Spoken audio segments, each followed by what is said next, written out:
Ready. Okay, thank you. Good evening, everyone. Thank you all for joining us tonight. We are in the midst of the Foqi here at the Dharma Tertiary Temple, and now is the time for Dharma talk. Last night we started listening to Master YongHua's teachings, what he taught his disciples back then during the Pure Land assemblies.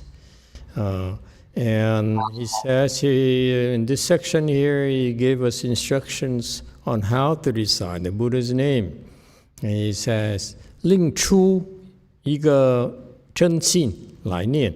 So it says in Chinese, it means that you raise with your hand the true mind to recite the Buddha's name, and he'll explain what is the true mind. That is, a true mind that's free from false thoughts.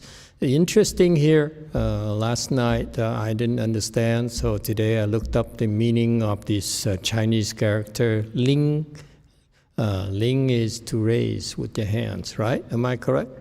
Okay. And so this is a rather unorthodox way of describing the process. Because traditionally, when I read the instructions from the patriarchs and the masters, this is not how the kind of term that he used. Okay, so this is Master YongHua characteristics, if you will. But be as it may, I think later he taught his disciples differently. Later he says, 打起精神. So you strike up, okay? You don't raise your arm. Raise your arm is not a very effective way of describing the process, if you will. 打起, is much better, okay? You research more on the traditional way that the patriarchs taught in the Pure Land Dharma doors or in cultivation in China. They're much better use of the terms, if you will. And we will eventually run to that in the future, I think. All right. Any questions regarding last night? Yes, 7. 7. Hello. Regarding Lin Chu, it's more like a grab it and then yank it out with force. So very forceful movement. I didn't know it's very forceful, but there's an effort there. Okay, and that effort there, even 打起精神 is also an effort there. That's how traditionally the Chinese and people are taught how to cultivate.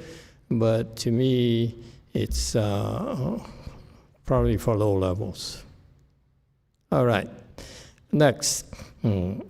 So he says here, the true mind, you recite the true mind. So he explains what the true mind, how to recite with the true mind.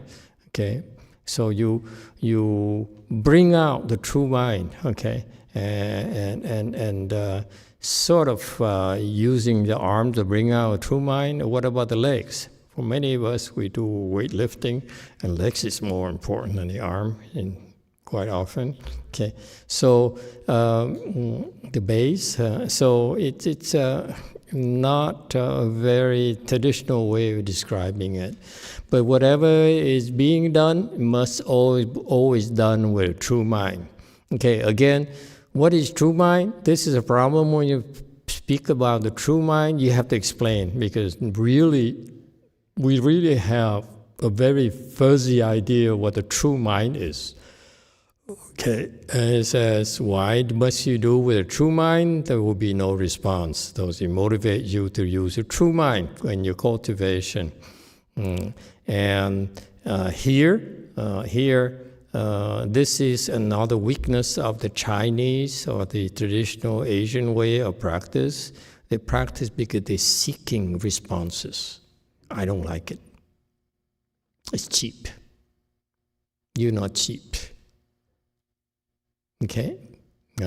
So it's not for everyone, not for me. I don't like this fact that I'm expecting responses. It's so petty. Okay? We're nurturing the goodness in us. We're nurturing something lofty inside of you. How do we do that? By shedding that's not worthy of you. Your pettiness, your bitchiness, okay? Your complaints, your whining, okay? That's not you. Recognize that.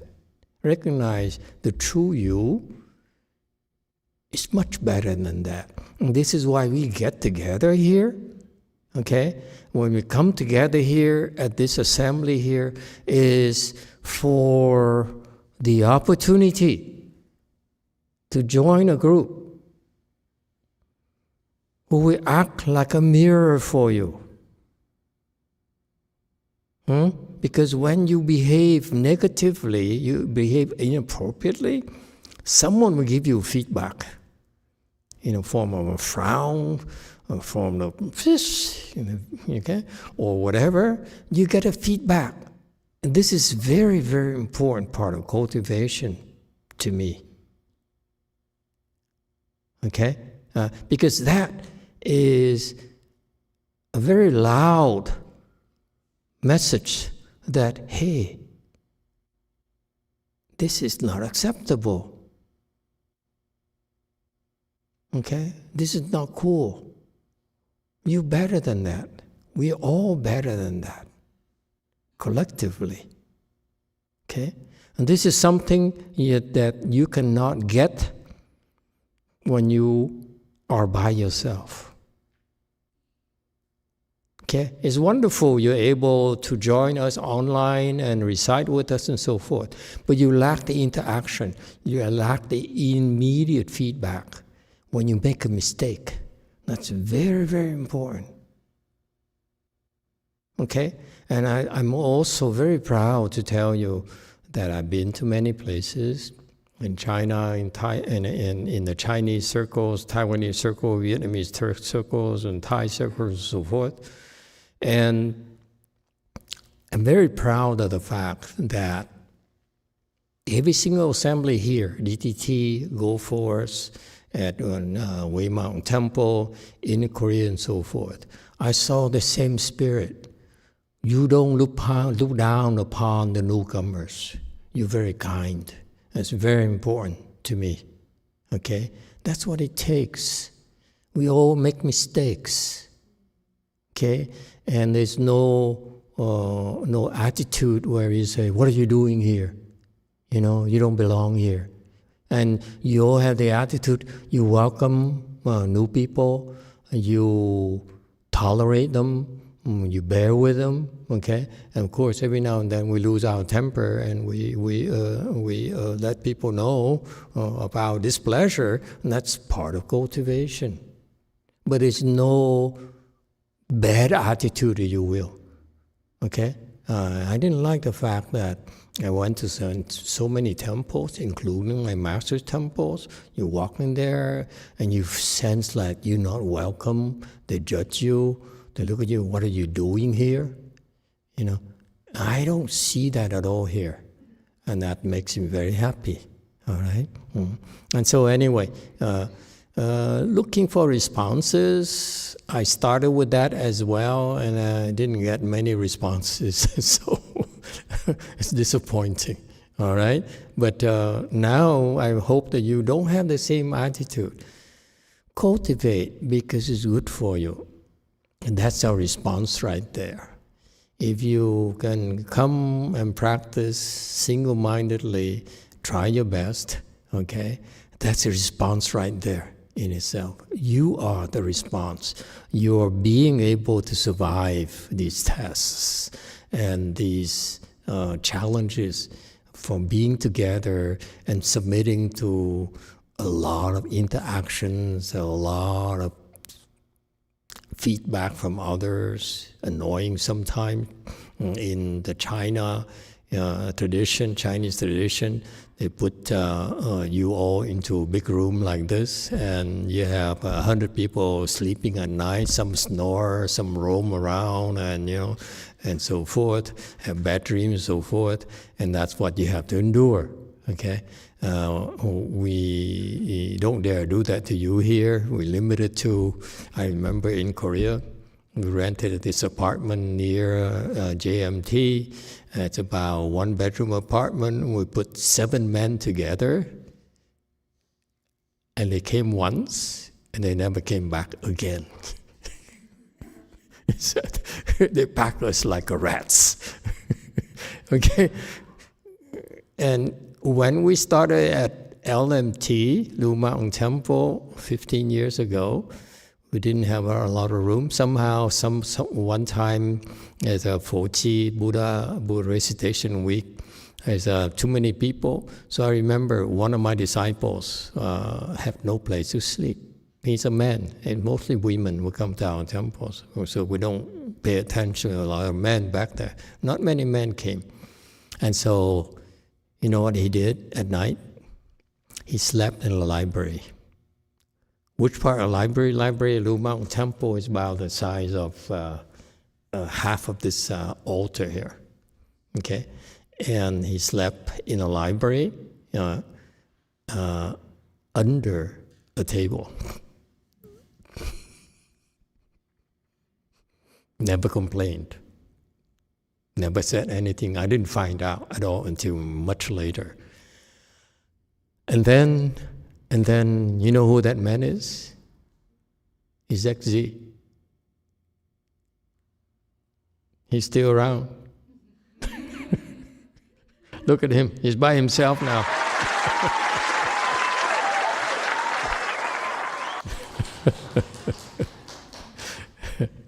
Okay? So, you endure. Okay? The attitude to endure doing things and resist the temptation to quit and do what your ego tells you, what your ego whines and complains. You don't listen to it. Okay? That's cultivation. Do not cultivate like his disciples looking for responses. I told you, I looked for responses too at his disciples. I didn't get many, so eventually I left because there weren't enough responses. All right? Next, true mind. He keeps on defining what a true mind is. No selfishness, okay? Public-spirited and selfless, okay? You should bring forth the mind for Buddhism, okay? Again, this is an idea. This is what happens when you go to this concept of true mind, and no one really knows what the true mind is. So he tries to explain true mind is lack of selfishness, public-spirited and selfless and so forth.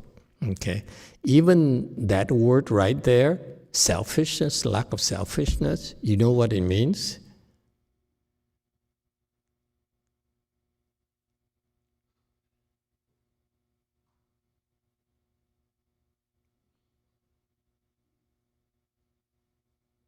You're selfish in your entire life, and all of a sudden you come to our temple, we tell you, hey, don't be selfish. You say, what? Say what? Since as long as I could remember, I've been selfish. I've been plotting for myself. Now you tell me not to be selfish. I don't know what to do. I don't know what it means. You see? For us Americans, Western educated person like myself, I read this, I say, what does it mean? Tell me. What does it mean? Lack of selfishness.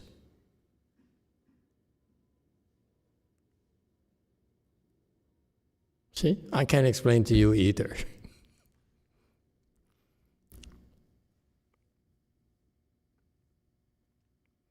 You don't know where to begin. You're so selfish, left and right. Everywhere you look, you're selfish. Where do I begin? Where can you begin to be not selfish? Okay? Yeah. So that's why this is good concepts, okay, but it needs elaboration. Because we don't know how not to be selfish. It's like chiding yourself, you shouldn't be selfish, but, and then we ask ourselves, how can I be not selfish? Because everything I do is for myself, including cultivation.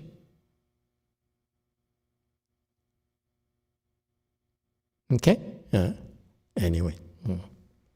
Don't ask me, I don't know either. I'm selfish, just like you. In Taiwan, there are few lay people who are all really good, who genuinely do things for Buddhism. Is that not selfish? Probably. Okay? But if you ask me from a pure perspective, you do for Buddhism is still selfish. Especially do for Buddhism in the back of your mind, looking for responses. Especially Chinese people, they know too much. When I do for Buddhism, I'm going to have a lot of blessings. Okay? You all must also come with a true mind for Buddhism. Okay? True mind, true mind, true mind. Okay. So what it is? Just know that you have something called a true mind.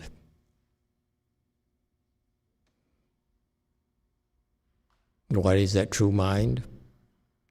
True mind is not selfish.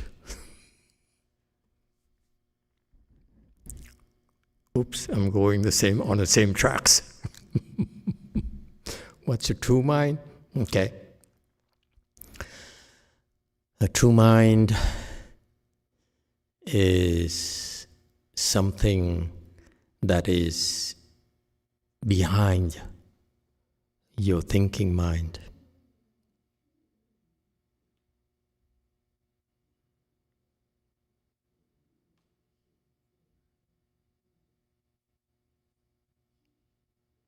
So you cultivate to use your thinking mind or your false mind to reach your true mind. How? By your actions. The reason the ordinary people do not cannot get back to the true mind, do not know how to get back to the true mind, is because they don't know what to do. Cultivation is nothing but using the mind you have right now, okay? Use it, like using your arm, okay, to ling chu, to snatch or to push out, okay? The true mind, actually, it's using your thinking mind right now, okay, to bring out your true mind. No more than that. So don't throw away your false mind right now. My approach is slightly different from the Chinese, from the traditional teachers. Okay, they talk about these are sound concepts, good concepts, but to me, it's illogical. The principles are there, but the actual practice itself can be improved. Because they keep on talking about things that we really don't know, okay? It's not selfish. Immediately I said, I'm selfish. You tell me not to be selfish? I don't know how to be, not to be selfish. I've been selfish in my entire life. Everything I do is for betterment of my condition, my family, and so forth, my friends, my ancestors. I'm selfish.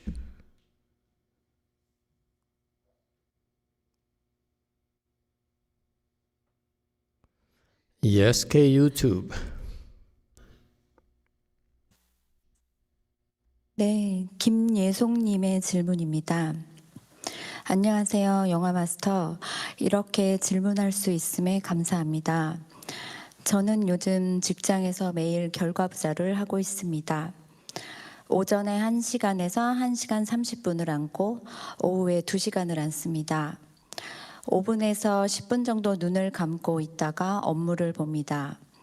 지난 관음칠 선사님과 면담 나눈 이후 한 달에 한 번 8시간 앉기를 하려고 합니다. 4주 전 8시간 앉았고 이번 주에 8시간을 앉을 계획입니다.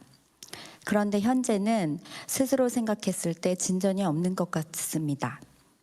직장에서는 관리자로서 사람을 다루는 것도 여전히 너무 버겁고 상처를 받을 때가 있습니다.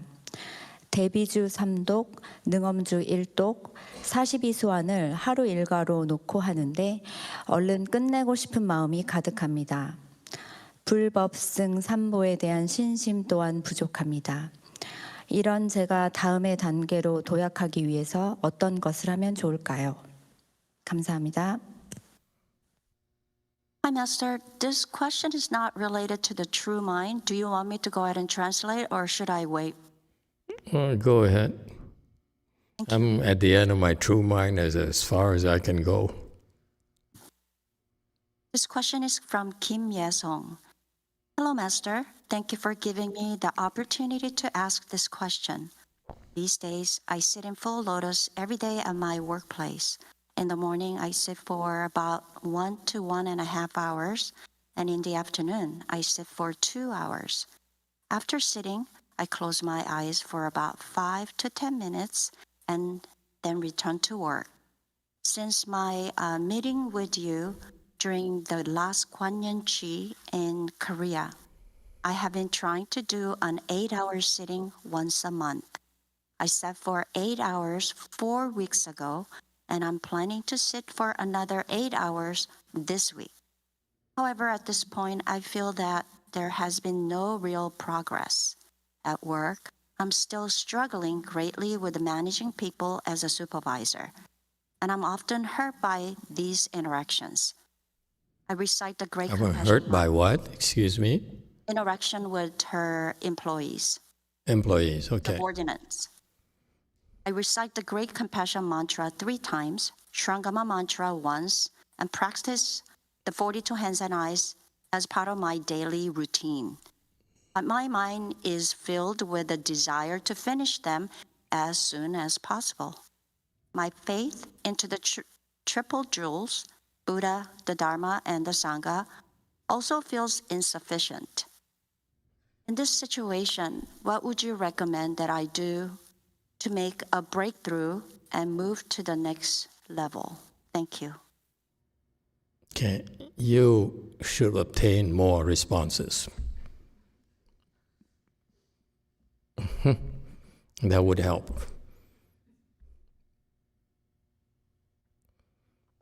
We need more details when you said a lot of things, and the question that comes to mind is who's guiding your practice? Here's what what's impressive about the Koreans is that they are very vigorous in their practices. They work so hard, and that's very rare in the Dharma in any era. That this is why I keep on going to Korea so often, and more than half of my Sangha is Korean. So I will start learning Korean and lecturing in Korean pretty soon. If I were younger, I would have picked up Korean language, but it's too late for me. I'm too old to learn. Okay, can't teach an old dog new tricks. But what's amazing about the Koreans is that they work so hard. So the culture and the country is very special because they like to cultivate. Okay, it takes hard work. They're not scared of hard work. It takes hard work to be able to open your wisdom. That's why it takes hard work to cultivate. And that's what I liked. I came there, I went there and said, wow, I don't know about the rest of the people in Korea, but the people who came to our temple, they're so hardworking. They follow our programs, and online right now, look, this is Monday in Korea. What time is it in Korea right now? 8 or 9 on Monday morning, right? And there are a few people there who either are unemployed or taking time off work to come and cultivate. Amazing. Okay, so you work so hard, and this is the required ingredient for making progress.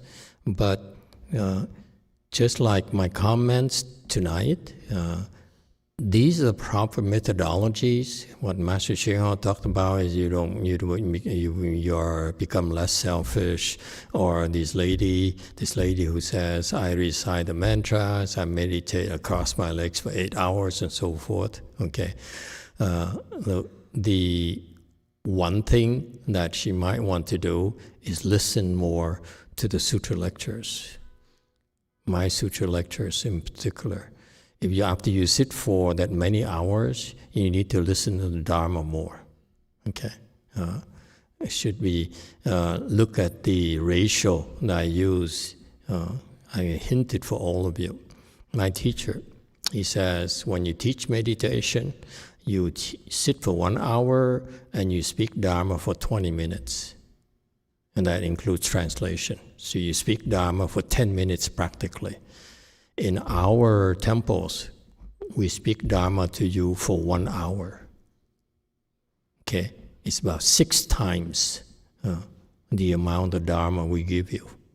Okay, so the more you sit, the more you should listen to the Dharma. That's very, very important. That's number one. Number two, it's remarkable, commendable. She's trying to improve, because when you improve, you will increase your performance at work.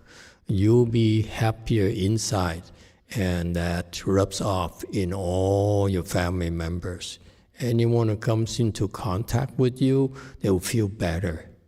Okay? They're happier, because happiness is contagious. Much like depression. Depression is just as contagious, or COVID is just as contagious. But happiness can also be very contagious. Okay? And so the short answer to her question is talk to someone local and talk to, let's say, XM there, okay? Who at JC, and talk to her and see what else XM has for recommendations to help her cultivate. Because XM has been with us in the U.S. for 5 years, right? And she begins to understand. She has some wisdom now. She's stable, and therefore she could give you some hints on what to do, and she's been exposed to the proper way to cultivate in our environment. Okay, these little things here, this is what I feel are helping you make progress a lot faster than the traditional Korean style of cultivation or Chinese style of cultivation. Because you see, as I started today, you see how noticing how many subtleties that I pointed out to you that I had to struggle with myself personally when I listened to these types of instructions. This sound, okay? Learning a Dharma has two sides. You need to learn about the principles, the proper things. Don't be selfish is the right thing to learn. Okay? You need to bring out true mind. That's a proper principles. Okay? My objection to that is what's lacking is the details. How do I be less selfish? How do I bring out the true mind? That I struggle with since day one. I listened to so much about these principles. They're very sound. They're proper things. That's why you need to listen to the proper views, the proper knowledge, so that you don't get distracted by the improper things. So to me, I'm so grateful to the Chinese for giving me the proper reference points. Somehow I stumbled upon my Chinese teacher. I liked it for some reason because it appeals to me. And so I listened to all these principles. All these are wonderful principles. Okay? And after that, when I left, after 4.5 years, I left. Conditions forced me out, so I left. So, and everywhere I went, okay, I was welcomed with open arm because of my label. And so, this guy was at the CTTB, City of 10,000 Buddhas for 4 years as a left-home person. And people were impressed. Okay, so I went around, okay, and I had the opportunity to see how the other teachers teach, what they taught, how they practice. So I observed all of that. And I realized that I came back to America because nothing was appealing to me as my Chinese teacher's teachings. So that's very, very important. That's the first thing you do. You learn the proper principles as your reference points, as your base. Okay? And that's what we're doing for you. We give you the same base, the same sound principles. Okay?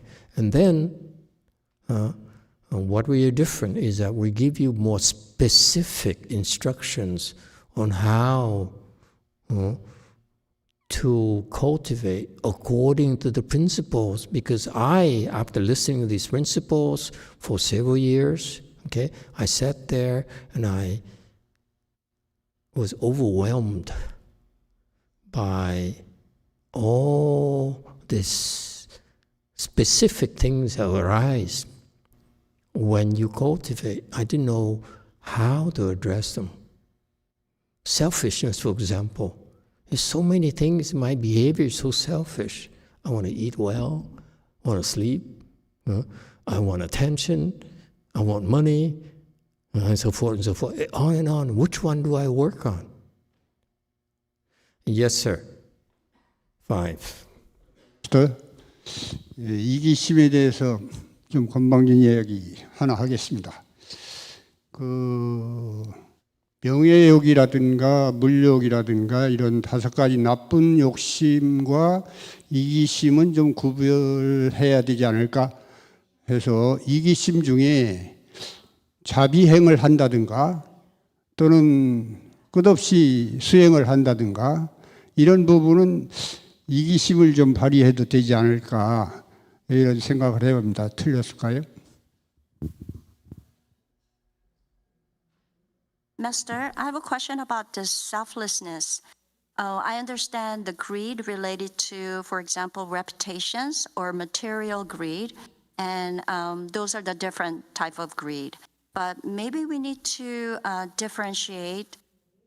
What if you are selfish toward the cultivation or self-cultivation, such as those things? Do we need to differentiate, or those are same? Absolutely. Precisely. The selfishness is only the principle called selfishness. No selfishness. However, the fact of the matter is that at each level of where you are, okay, the selfishness manifests itself differently. And this is why you need someone to tell you. Sometimes, because you're selfish at where you are, it's okay. Ignore the money thing. Okay? You greedy for money, you want to make more money, it's okay. It's not going to stop you right now. Okay? You can focus on something else to go to the next level, next level, next level. Don't worry about it's not possible for us to be selfless. In order to be selfless, we need to climb and climb. You see that? So that's where this is where the personal instructions matter. Because I struggle. I sat there every day. I said, God, I'm so selfish. What do I do? Huh? And lucky for me, I listened to the sutras. I learned the theory, and I figured out from the theory how to address it. I began to understand this is where I'm at. It tells me this is my problem, next level, this problem, next level, that problem, and so forth. So I was able to identify my own problems that's stopping me. And eventually I figured out this is still too slow. I need to find a better way to go even faster than this. You see? So the point here is that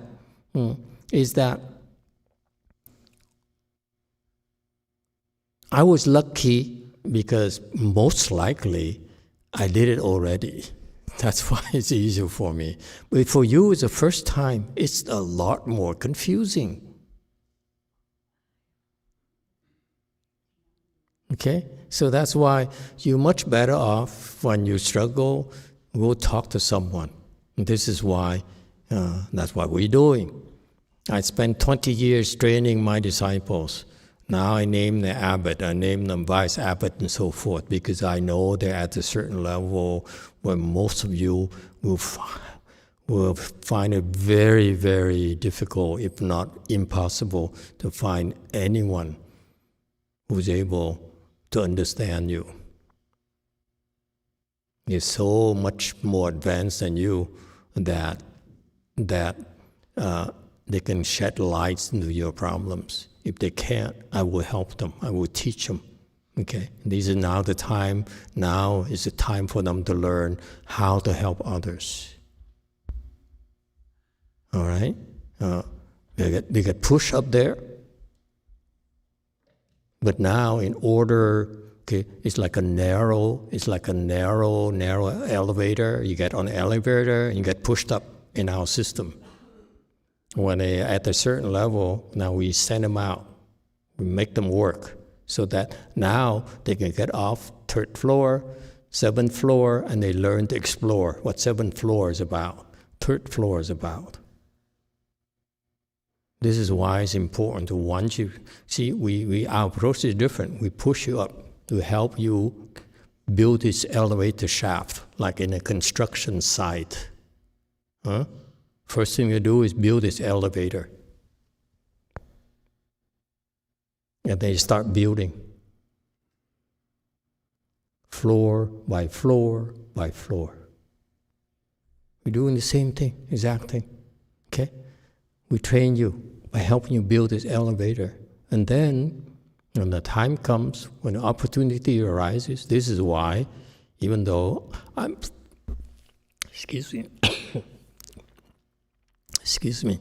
even though I'm perfectly happy at Blue Mountain Temple, okay, at Blue Mountain Temple, we used to be filled up every single weekend. Okay, and we're very happy together. So I said, well, we should try to help more people. And they said, why? We're so happy together. So happy together. Thank you. But I couldn't explain to them. When I said, okay, they agree, we should expand. And because I tested their heart, I said, are you going to continue to be selfish? Or are you going to open up and help more people? Have more people come and benefit from us as well. And so they passed the test. They agreed. No one said, no, if you open a new place, I will quit. I will no longer come to your temple. No, everyone, every single one of them said, yeah, that's fine one. Find another one. So it took me 2 years.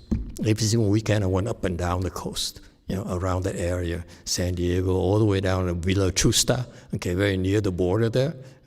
When I saw Tijuana, I said, okay, we don't go any further.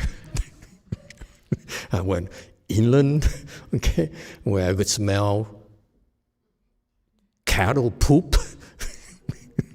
Nearly bought a place, okay. No money, but I was thinking of buying anything. Okay, I don't care. No money would not stop me. I would go everywhere, no money at all in my account. I still go. I still went. I figure if I found someone who's desperate enough, they give me a loan. That was crazy. And I went to this place here, and they have a hard time selling it, and they're really desperate. And so this Guanga, and it's 90 acres, $1.75 million. I have $100,000 in my account at best, and I said, let's make an offer. I paid out, offer for $1.6 million. I paid out $800,000. And you financed $800,000 for me. I didn't even know where I'm going to find the $700,000 I didn't have. I was crazy. And it was perfect. But someone waltzed in when we were negotiating for 2 months there. Someone waltzed in and offered 1.7 in cash. So I gave up after 2 years. This is not working. That's when we found Way Mountain Temple. And I made an offer anyway, no money. But anyway, so I was very proud of the fact that all our people, their heart are very big. They say, okay, we can share this. I think it is nice. I want to share this with more people. And so this is the process. We build an elevator shaft. You get up there, but you need to explore for yourself. Okay? And so that's why that lady in Korea, she should talk to someone. And if XM cannot help her, okay, she can consult with us in the U.S. and we guide her how to help that person, that lady. Okay? And that's how we teach, on-the-job training. All right? All right. Good luck. Anything else? Yes, 5. Thank you, Master. So I've been having a problem since I arrived here. I've had a very hard time falling asleep. And because of that, I become very anxious. And I get all these thoughts of wanting to run away, or I don't belong here, or I don't have, not prepared to be here. And I become very agitated and very restless because of that. And on top of that, because I don't sleep, I get very tired. So can you advise, please? Thank you. It seems it's the same problem you had since the first time you came to Lu Mountain Temple. You wanted to run away within a few days too. Okay, so it seems the problem is still there. Okay, why can't you sleep? Were you tired, or were you tired before you left, or you tired when you got here? Even before I left, I was already anxious of coming here. And when I lie down to sleep, I start to get very anxious about how the day is going to be and how But many days. before that, were you able to sleep? You have no sleep issues? No. It's just when the thought of coming to the Yes. DTT that made you anxious. Yeah. Scared me. Yes. We are scary. Okay? You are very scary. If you really understand, you should be scared.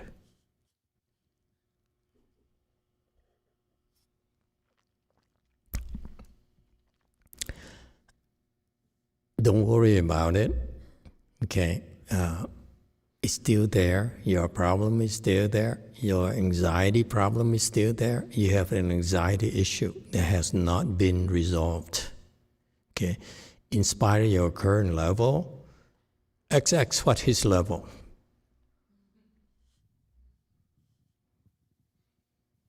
I teach my disciples to recognize your level so that because each level you have this corresponding obstruction. So that's why eventually the better teachers in our system need to learn to recognize people's level.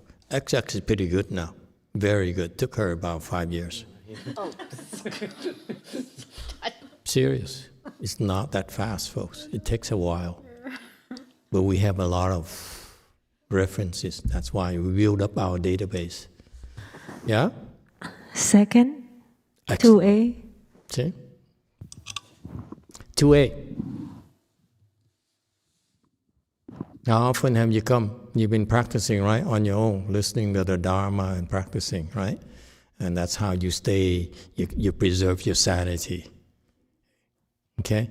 Because I imagine there's a lot of turmoil at home. Lots.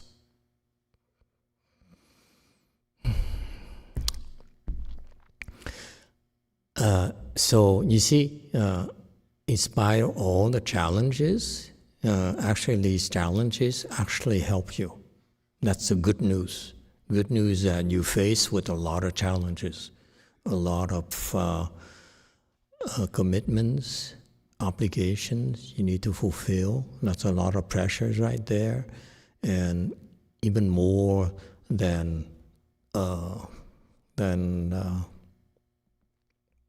most people. Let's put it that way. Okay, and furthermore, personally, you have an anxiety issue. Okay, and it's still there since day one. Since you first came to Lu Mountain Temple, it showed itself, and you wanted to run away immediately, and somehow you stuck around. Okay, and that's the beginning of the therapy. Okay, at your current level right now, if you didn't have enough blessings, you would have run away. This is why XX and you future instructors, when people get to 2A, that's when they face this test here and they pass the test. They stick around. They don't pass the test. They bail out. I've seen a lot of people like that, okay, in the last 20 years. So the good news is that you have no inclination to bail out because you have the proper foundation, okay, be listening to the proper Dharma and doing the right things. That's excellent. So all you have to do now, today, this time here is an opportunity for you to work on that anxiety issue. It's not impossible. Recognize you have this anxiety issue, and we can take it in private, and we start working on that. Okay? No worries. Eventually, you get over it. It's not that difficult. Okay? Herein lies a very important point. You have to be honest with yourself. unless you're willing to face yourself, would not dare touch you. He's the one who has to say, I have this problem here. I'm anxious. And then I go, okay, we can talk about anxiety. Okay? So this is why it's very important for you. The way you live your life is very important. You have to be true to yourself. Yes, for your work, you need to get your supervisor approval, people to like you, to buy things from you, and bring business to you. I understand all that. But when you cultivate, that's entirely different. You have to be honest to yourself. You have to face yourself. Don't deny it. Because if you keep on denying it, we recognize it, we don't dare touch you. Because as soon as we touch you, you snap and say, how can you accuse me of this? I'm not like that. I'm well respected in my community. Look at my accomplishment. How dare you accuse me of that? You are a quack. And we're dead. Okay? So that's why it's very important. You have to be true to yourself. You have to be genuine. Don't pretend. No need to pretend. You walk out of here, pretend. Go back to yourself. Go back to your regular life. It's reasonable. But when you cultivate intensively like this, okay, be true. Let go. Let go. It's okay. No one's going to hurt you. What happens here at DTT stays at DTT. Okay? All right? So it's not a big deal. We can start working on that. Thank you, Master. Okay. Anyone else? Yes, sir. 3. Thank you, Master. I feel like I know the answer to this, but I would like some reassurance. No matter what kind of problem we have, like physically, mentally, whatever, emotionally, can we try to fix it by sitting longer? Will that eventually, no matter how impossible it feels, clear it out? That is true. If you can sit longer and longer, eventually it will fix it. But the problem, you can't. He wants to run away. How are you going to sit longer?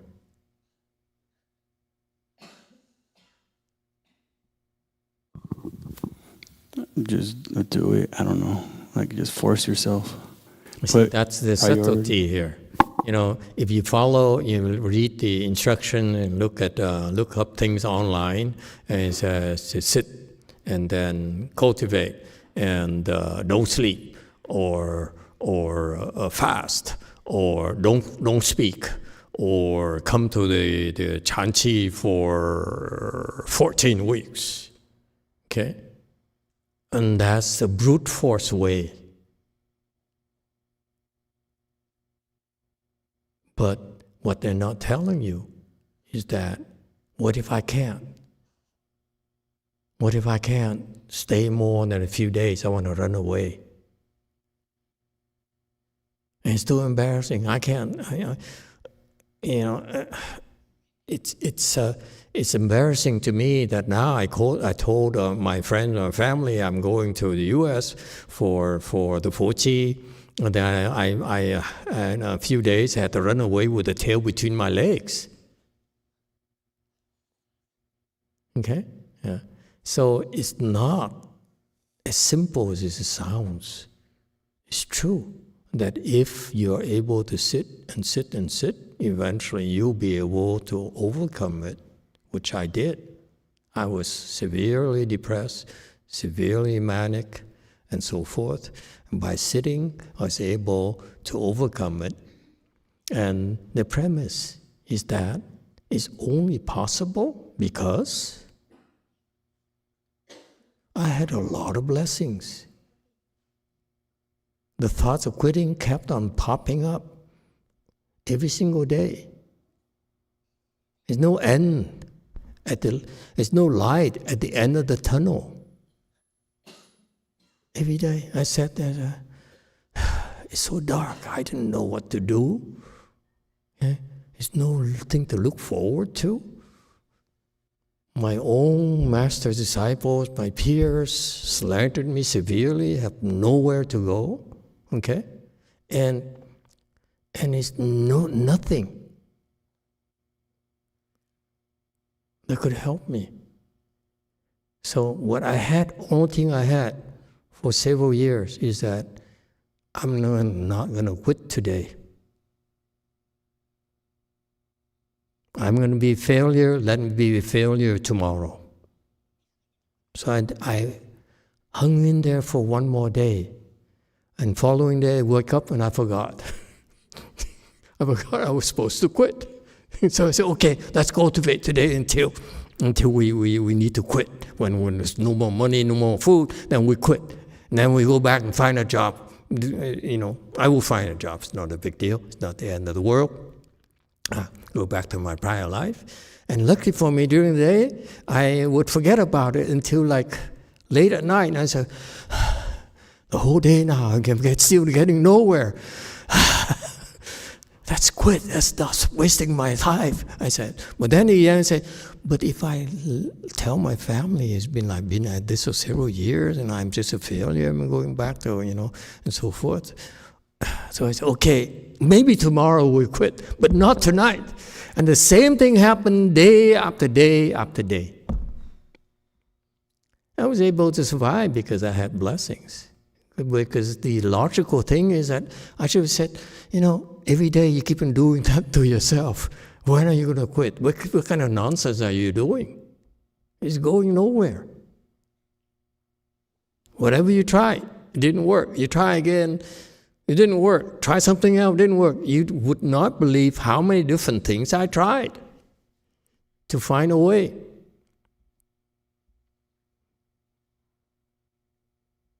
Yes, I'm lucky because I had a lot of blessings that prevented me from quitting. It's no magic. I was lucky. Without that, because I had no teacher, nothing to look forward to, no help, I was cornered, hurt, everything. Didn't make sense to continue.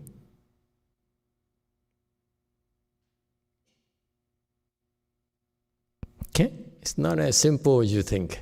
Yes, too. Master, I can relate to Miguel's experience. When I came to the temple 3 years ago, I wasn't sure whether I belonged here or not. Yeah. And I want to thank you for providing us with this safe environment to be ourselves. Every day when I get up in the morning, I think of the people who depend on me at home and at work. I feel I have no right not to be strong. But here in this place, I feel safe to share my limitations, struggles, and weaknesses. I may laugh here, I may cry, I may be moved, and I may be sad, which means a lot to me. And the experience in the temple also helped me to be true to myself, even outside of the temple. I remember before cultivation, when my son said to me, "Mom, you are mad at me," my immediate response was, "No, I'm not." Because in my mind, a good mom should never be angry no matter what the children have done. So I was trying to maintain a perfect image of a good mom. But now I would approach that differently. So when that happens again, I would admit, yes, I'm angry, but it's not your problem. You are not responsible for my anger. And then when I calm down, I feel that I'm better at find a solution that works for both of us. I'm very, very grateful, Master. Thank you for sharing with us. That's a journey that a lot of us must go through, okay? Facing our limitations. And that's where honesty comes. Don't deny it, accept it. And you will be able to rise to the occasion. We all will. We all are capable of that. And that's why actually what is not clear to all of you is that we push you to the limit. And that's how you're able to make progress. YouTube. Question from Dintai, 1846. Master, is the strongest foundation we can build is on precepts? Yes, you must build a foundation based on precepts. However, again, those are the principles, they are the foundation for the cultivation. But in our system, where I learned from my Chinese teacher, we focus on certain things that are critical for the foundation instead of worrying about all of them. So don't quote me. We can break some precepts as long as it won't stop our progress. Hey, don't fault me. My teacher only told us to focus on certain precepts. Okay, but he's dead now. So I think I'm the only one left who understands which ones. So precepts describe the nature, your Buddha nature. Okay, so the Buddha started with 5 precepts, and then 8 precepts, and then 10 precepts, and so forth. Because he's very logical. He says, this is how I see you progressing. This is how I progress myself. Buddha knows that. Okay, so that's what he did. That's why he said, okay, this is the process. I'm teaching you these things. So my teacher, he brought these concepts to the U.S. and he told us to focus on certain things in his teachings. Okay, and that's later I realized it's a shortcut because for example, for a while I was very worried about being vegetarian. I was super annoyed, super paranoid that I could not eat vegetarian, especially onion and garlic. You go to Pizza Hut, it's going to be garlic. Okay, so you walk around scared. No, you can't be vegetarian, pure vegetarian. Okay, stuff like that. And so throughout the years, I began to understand what matters and what matters more. So he gave us a shortened version of that, of the precepts we need to keep. Okay, and then in my own experience, I found that even some of his actually can be even, we can take even more liberties, if you will. and we still can make it. Okay, that's called shortcuts and expedience. Okay. However, later, if you want to, okay, remember when I told you the concept of the elevator shaft for construction? I want to help you build this elevator shaft first. Later, when you fill out the building, the rest of the building, this is where precepts really come in. It's very important.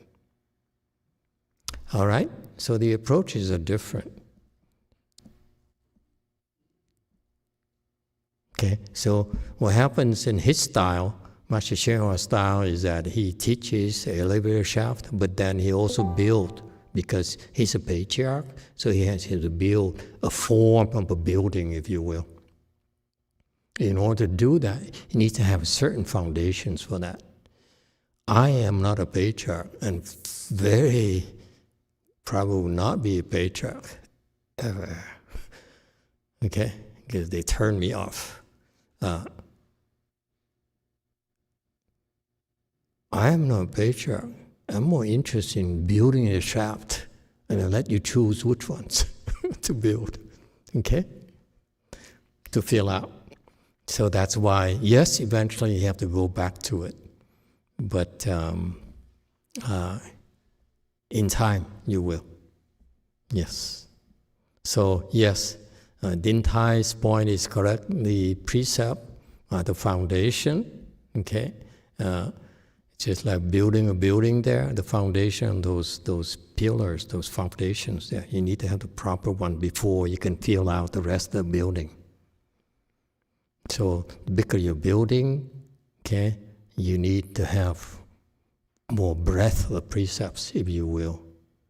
However, because my interest is more height, not breadth, I build a solid foundation at the core here for the elevator shaft.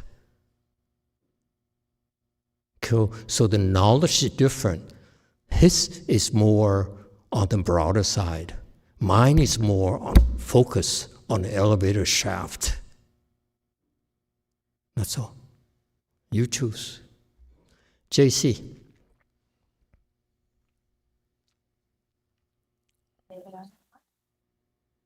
안녕하세요, 마스터. 질문이 있는데, 제가 불교가 처음이고, 그리고 수행하는 것까지는 이해가 가는데, 정토가 있는지 보이지도 않고 잘 모르겠습니다. 있다면 모두 다 데려가 주시길 바랍니다.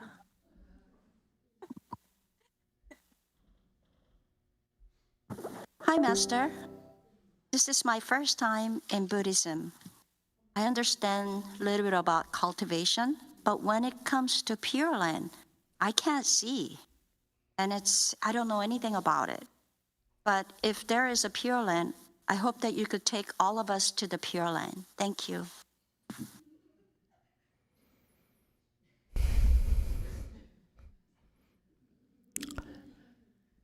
Yes, I promise.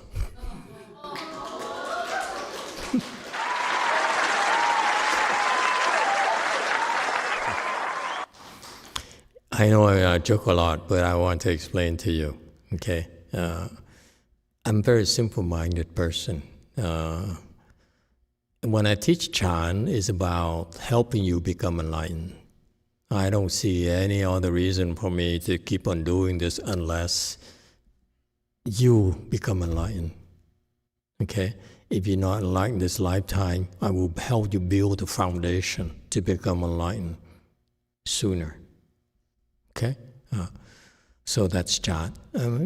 That's what I do. If one day I can no longer help people become enlightened, and no one becomes enlightened anymore, that's when I stop. I say, nah, I'm wasting my time.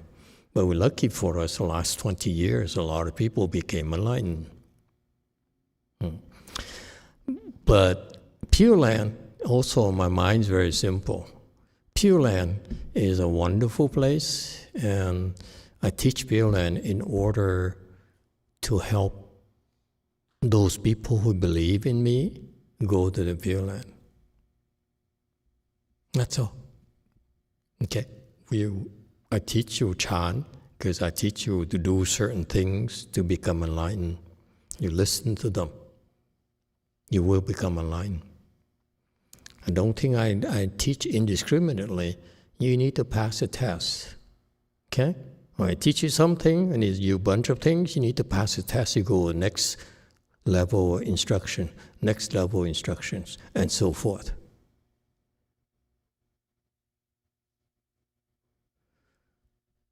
Pure Land, similarly in Pure Land,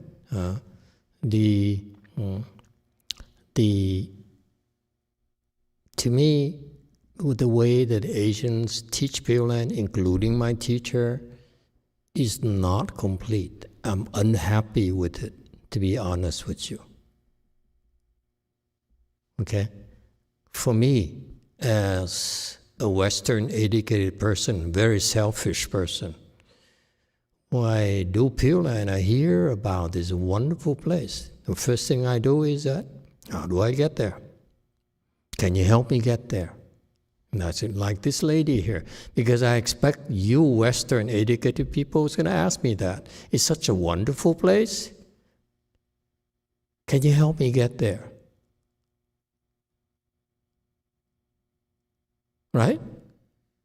It's such a good place. What are you waiting for? Get there as soon as possible. Okay?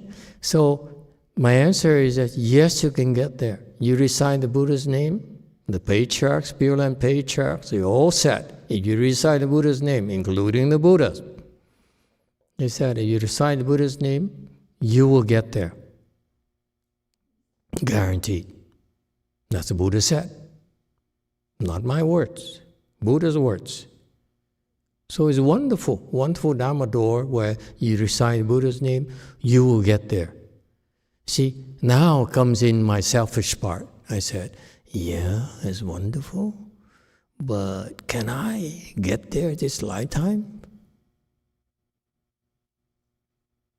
I believe you, patriarchs, Buddhas. You said, recite my name, you will get there. I said, I believe.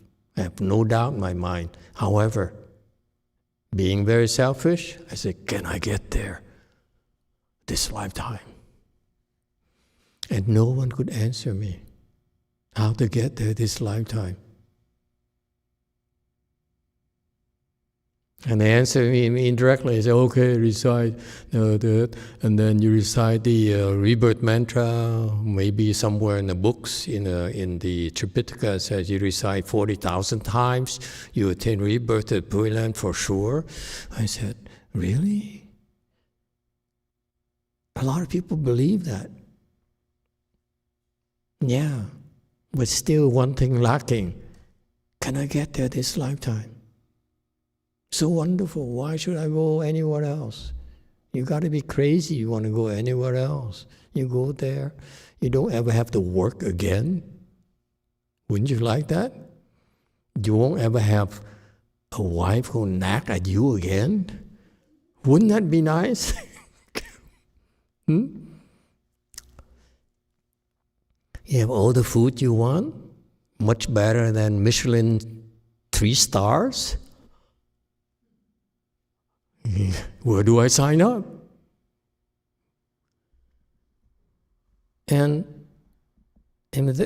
So I believe that. I believe it's true. But no one tells me how to get there. I want to get there now, this lifetime. No one could answer me that. Okay, so I had to research.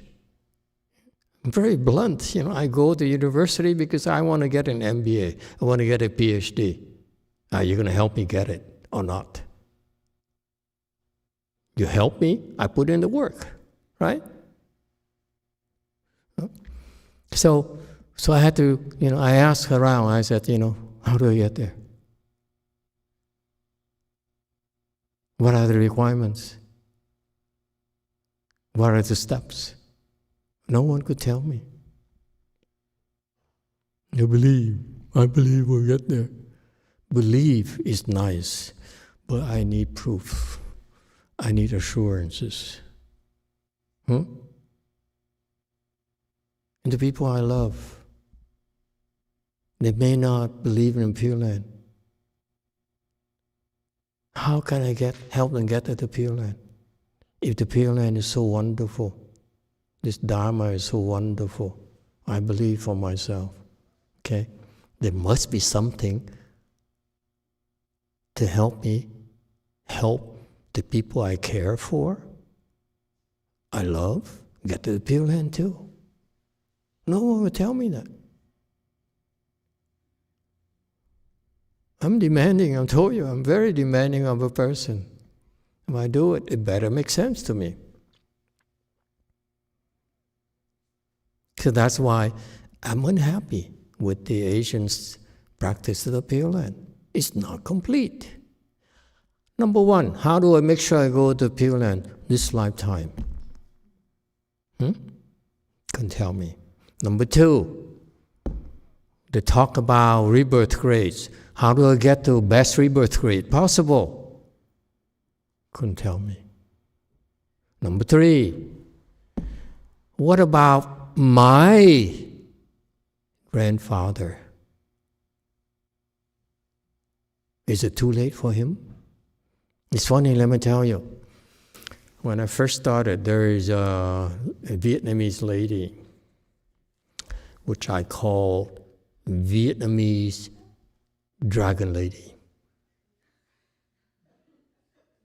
I have a Korean Dragon Lady, and I also, but it was predated by a Vietnamese Dragon Lady. She's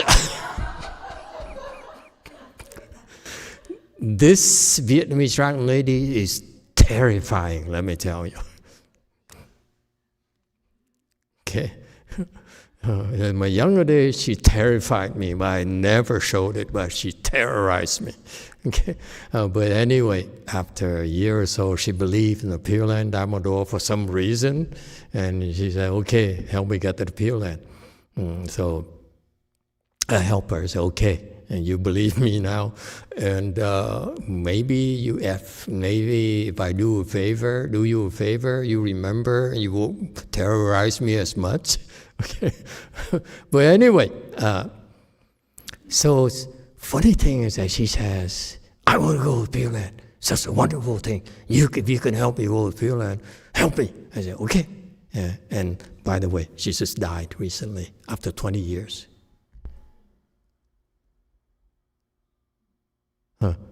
Anyway, so she's dead. But what's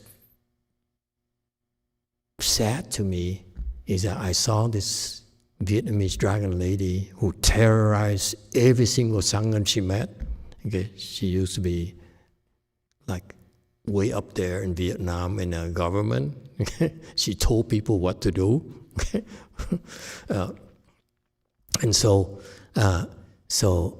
And then she says, I believe you. Help me get that Pure Land.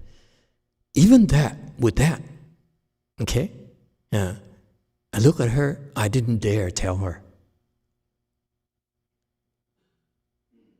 that her husband is rotting in the house right now. Right now. All this time, he's rotting in the house. And she terrorized me too much, I didn't dare tell her.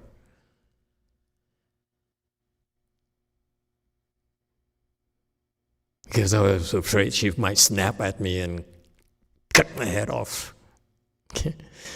The point being that's those early days, that's what helped me develop a more complete Pure Land approach. Okay? Because what if the people you love are dead already? How can you help them? You can. The Pure Land Dharma door can. But the Chinese, they don't have it. Asians, they don't have it. We are better. We are much more complete. Okay? All right. How do we get there? Anyway, I digress a lot.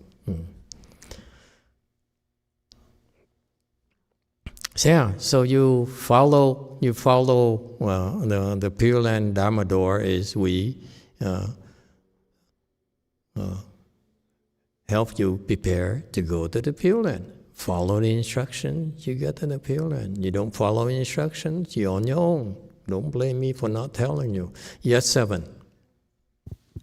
Master, you said your foundation is different from Master YongHua's style. Could you elaborate on what your foundation is made of? No. Okay, thank you.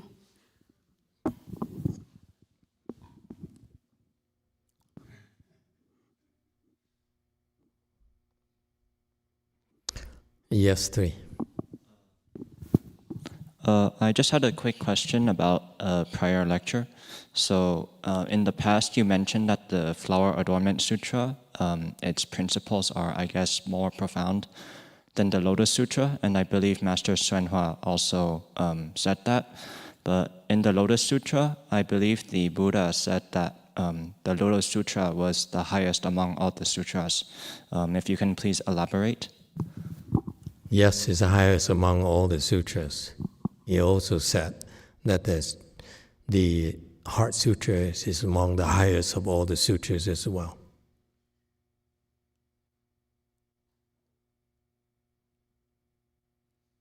So they're all the highest. Yes, 7. Master, back to this slide, can you help us understand how do we take steps to be less selfish? And the second is, how do we use our force thinking to bring forth our true mind? Thank you. Each person is different. When you talk about selfishness, your selfishness is different from the woman next to you, from the other woman. You're all selfish in your own ways. It will give you, if there's no cure-all. So each one of you will have to have different approaches to your selfishness.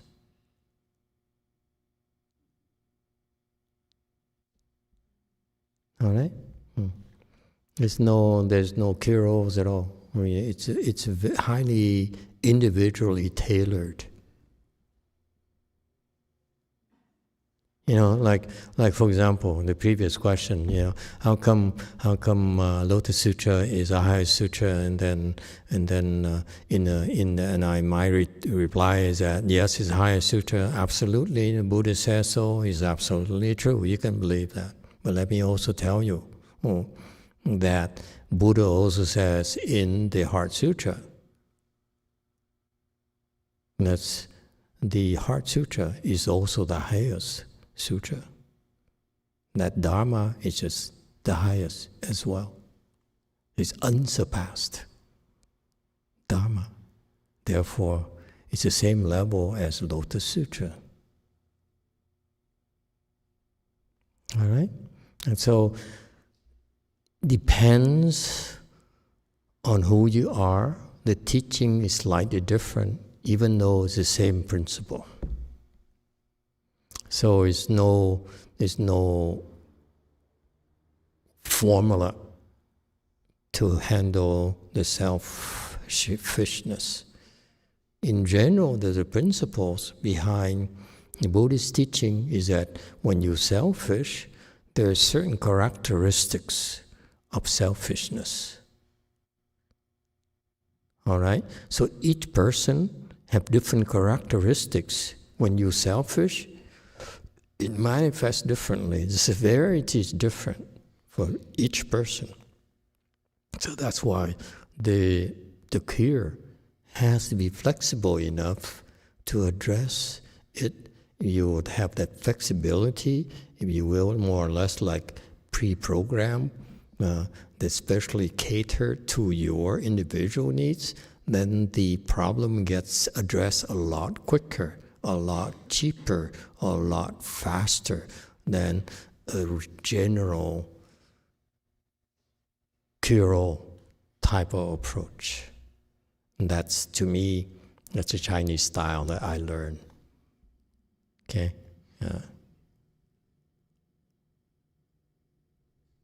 That's why there's no specifics, general formula. Did I answer your question? 7. Master, can you use me as an example to help me understand how to reduce selfishness, or is this a private conversation I should have with? I told you already. Okay? It changes constantly. Today, your selfishness manifests differently. Tomorrow, maybe a different time of the month, you manifest differently, more scary in a way. Okay? And so forth. So it's not say, can I fix this thing here? No, it's about dealing with it at the moment only.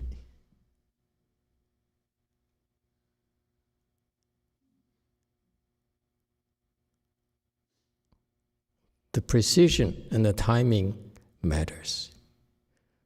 The tests are actually, just a tip for you, the tests are actually only good for that moment only. You pass, you make it. You don't pass, you have to start over again.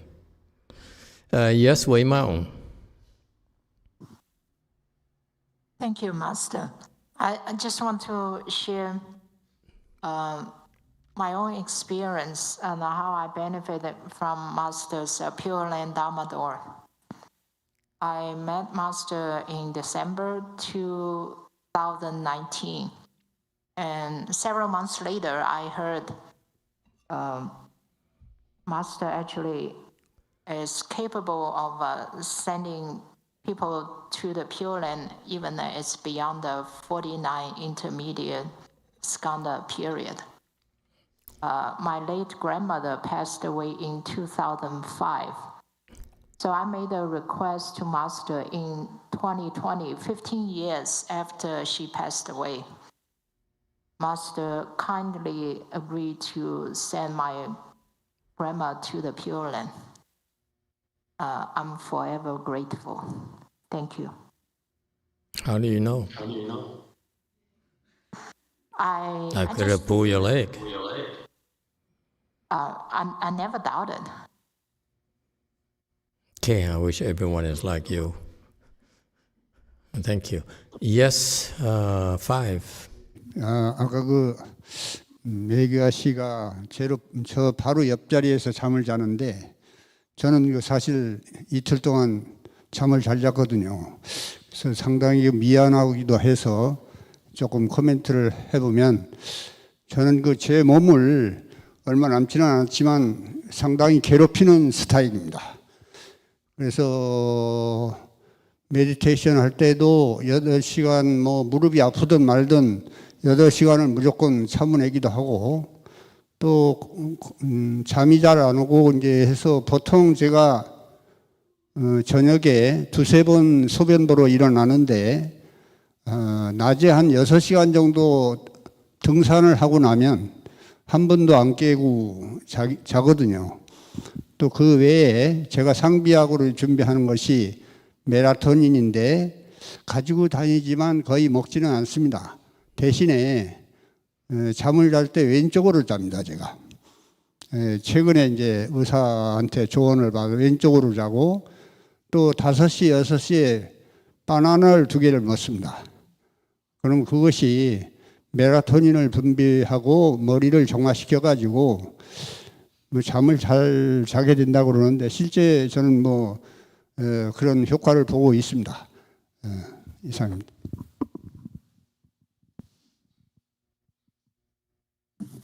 Master, I feel bad. I think Miguel was sleeping next to me, but I slept really well, despite of his suffering.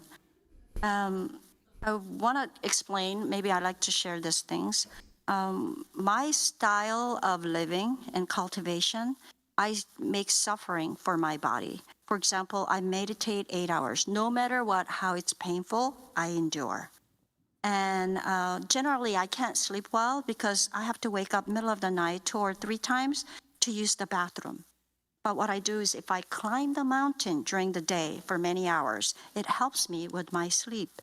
And my doctor suggests to take the melatonin pills, but I don't really use them that much. But another thing what I do is he suggests to sleep on my left side.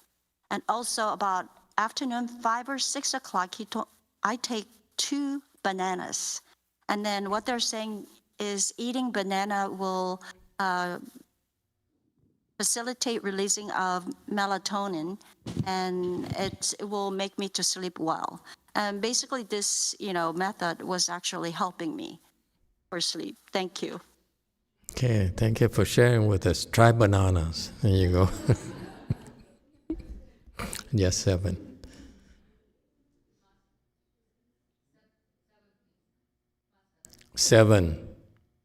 Master, how do we use our force thinking to bring forth our true mind? Thank you. Use your false thinking, bring forth the true mind? What are you talking about? I thought you said that don't shut our force. Maybe I heard it wrong, but I thought you said one of the way to bring forth the true mind is using our force thinking. But I'm just generally curious about how do we bring forth the true mind? You follow instructions. All the instructions are to help you bring forth your true mind. All the yelling, all the harshness is to bring forth your true mind. Wei Mao. Master, I'm trying to put this into a question, but thought it was really interesting that Lu Mountain Temple and Wei Mountain Temple are in LA, where we learn more how to shrink the ego and kill the ego, but it seems like LA is the most egomaniac capital of the world, so and it's so crazy the way everything is. That's so how why. is it possible? That's why my teacher, Master YongHua, never could really develop Los Angeles at all. Southern California, he has really very little influence. All the good disciples are up in Northern California because he basically gave up on you, Democrats.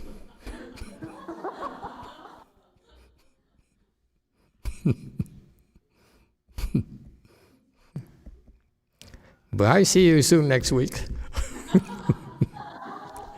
There's hope.